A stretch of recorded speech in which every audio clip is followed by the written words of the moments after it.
강의에서 우리는 우리나라 이단의 특징이 계보를 잇는 형태를 띈다는 것과 토종 이단의 시조가 세주파 김성도라는 여인이며 지금까지 우리 교계와 사회에 문제를 일으키고 있는 이단들은 직간접적으로 이 여인의 영향을 받았다는 걸 공부했습니다.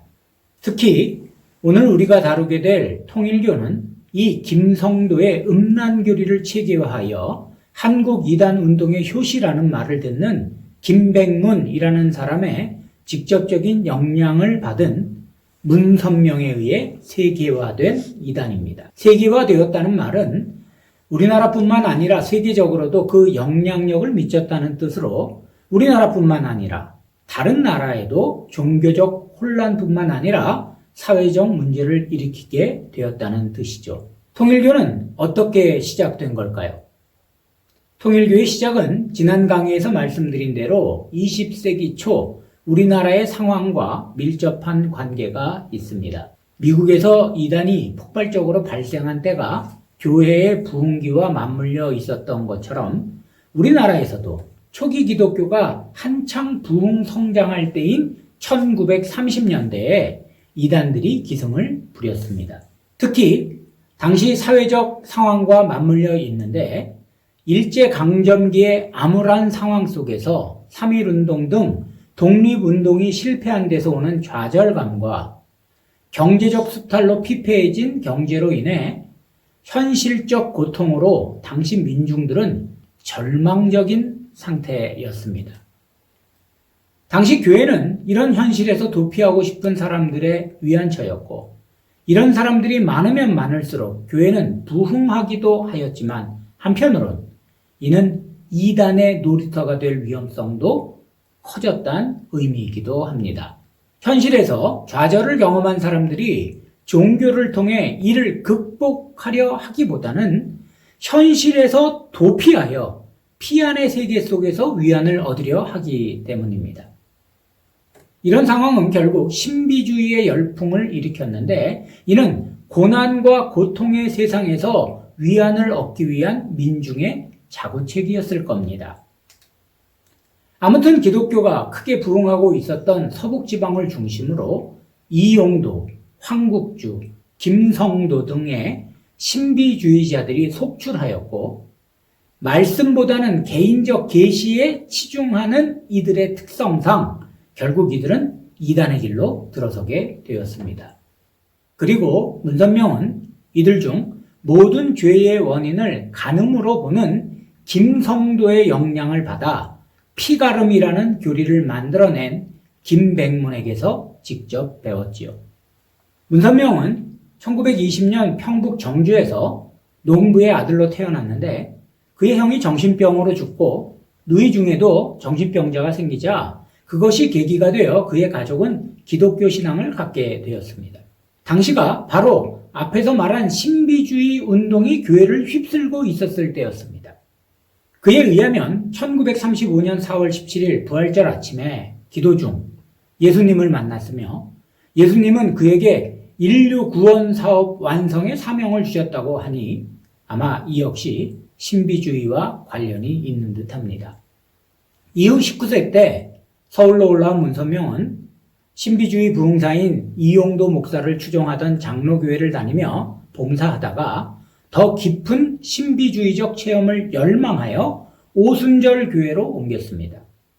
이후 잠시 일본 유학을 다녀온 뒤 1946년 김백문이 파주에 세운 이스라엘 수도원이라는 곳에서 그가 자기의 이단 사설을 정리한 기독교의 근본 원리와 성서신학을 6개월 동안 공부했습니다. 이후 월북하여 평양에 광해교회를 세워 신비주의 운동을 일으켰다가 1949년 당시 북한 공산정권에게 사회문란 혐의로 5년형을 받고 함흥형부소에 수감 중 1950년 10월 한국전쟁 시 국군에 의해 석방되어 부산으로 내려와 주변 사람들을 전도하기 시작했죠. 전쟁 후엔 대구를 거쳐 서울로 올라와 1954년 세계 기독교 통일 신령협회라는 단체를 만들게 되었는데, 이로써 모든 종교를 하나로 통일하겠다는 목표의 통일교라는 이단의 본격적 활동이 시작된 겁니다. 이렇게 문선명은 교주가 되었고 유효원이라는 사람이 협회장이 되어 제2인자로서 교단 운동의 책임자가 되었죠.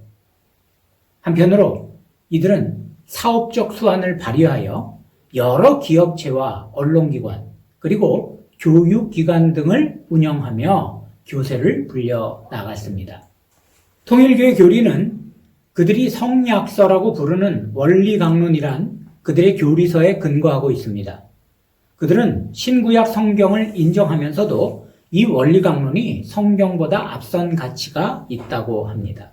구약은 유치한 단계의 인류에게 주어진 교과서요, 신약은 그 다음 단계의 인류를 위한 것이고, 현대의 과학 시대에는 그에 알맞은 새 진리인 원리강론이 주어졌다고 하죠. 이 원리강론은 앞에서 말씀드린 김백문의 사상에 영향을 받은 교주 문선명의 가르침을 협회장 유효원이 정리한 것으로 성경을 동양의 주역 사상인 음양오행설과 서양의 해겔의 변증법 철학 등을 섞어 만든 겁니다. 문선명은 성경은 상징과 비유로 된 수수께끼 같은 것이라며 이를 문자적으로 해석하면 안 되고 원리로 풀어야 하는데, 이 원리란 하나님이 자기에게 새롭게 계시한 가르침을 뜻한다고 합니다. 하나님께서 첫사람인 아담과 하와가 인류의 참 부모가 되어 그의 자녀들로 지상 천국을 이루려 하신 것이 창조의 원리인데, 하와가 사탄과 간음하여 자식을 낳게 되었고 이로 인해 온 인류가 원죄를 가지게 되었다는 것이죠. 그래서 인류는 참 부모로부터 육체적 관계를 갖는 피가름을 통해 새로운 피로 거듭나야 한다고 합니다. 여기서 참 부모는 바로 문선명과 1961년 일명 어린 양의 혼인잔치를 통해 당시 17세의 나이로 41살의 교주 문선명과 결혼한 그의 두 번째 부인 한 학자를 뜻합니다. 통일교는 이런 자기들의 교리를 이화여대 학생들과 교수들이 실현한 속칭 통일교 2대 혼음 사건으로 인해 당시 사회적으로 큰 물의를 일으킨 상태였죠. 지금 통일교는 기독교라는 이름을 빼고 세계평화통일가정연합이라고 하며 일명 참가정운동을 하고 있습니다만, 사실 이는 피가름 교리의 현대적 해석판에 불과한 겁니다. 아마 통일교라고 하면 가장 먼저 국제합동 결혼식이 생각날 겁니다. 이는 단순히 기네스북에 오를 만한 세계적인 결혼식에 불과한 게 아닙니다.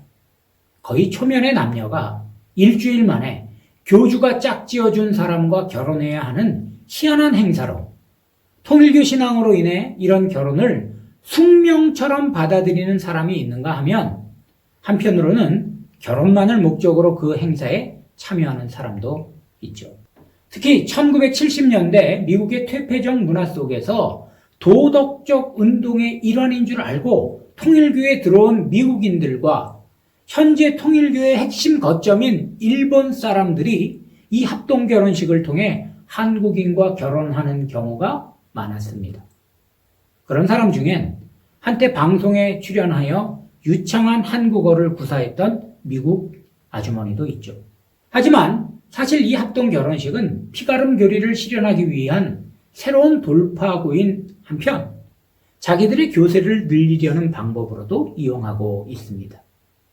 하지만 그들이 가정을 이루기까지의 의식을 살펴보면 상식적인 사람들이 받아들이긴 어려운 해괴한 의식들로 가득하다는 걸 알게 됩니다. 그렇다면 그들은 왜 이렇게 이상한 피가름 교리를 지키려고 하는 걸까요? 그 중심에 예수를 실패한 구원자로, 문선명을 성공한 재림주로 보이게 하려는 의도가 들어 있습니다. 그들은 예수가 영적인 구원은 이루었으나 결혼하여 새 피로 새로운 가정을 이루지 못하고 죽었기 때문에 실패한 구원자라고 합니다. 이는 초대교회의 이단인 에비온주의와 연결되어 있다 하겠습니다. 그들은 실패한 예수 대신 새 피로 참 가정을 이루게 하려고 하나님께서 문선명을 원죄가 없는 재림주로 보냈다고 주장하죠. 그런데 2012년 그 재림주가 죽었습니다. 그리고 이혼과 혼외자 포함 17명의 자녀 중 생존한 14명과 일명 참 어머니라는 그의 아내 한학자 사이에 이전투구식 후계 전쟁이 벌어지고 있죠. 현재는 자신을 구세주의자 6천년 만에 태어난 독생녀라고 주장하는 한학자가 주도권을 쥐고 있습니다만 자식들은 그런 어머니를 바벨론 음녀라며 공개적으로 비난하고 있습니다. 문선명이 남겨놓은 막대한 재산 때문이죠. 결국 돈 때문에 참 가정이 실상 얼마나 거짓 가정이었는지가 낱낱이 드러나게 된 것입니다. 아무튼 문선명 사후 통일교 자체는 그 세력이 많이 약해졌으나 JMS를 비롯한 그 아류들과 국내 사업 그리고 평화자동차 등 북한에서의 사업은 여전히 문제의 불씨를 남겨두고 있다고 하겠습니다. 오늘 통일교에 대한 강의는 여기서 마치겠습니다.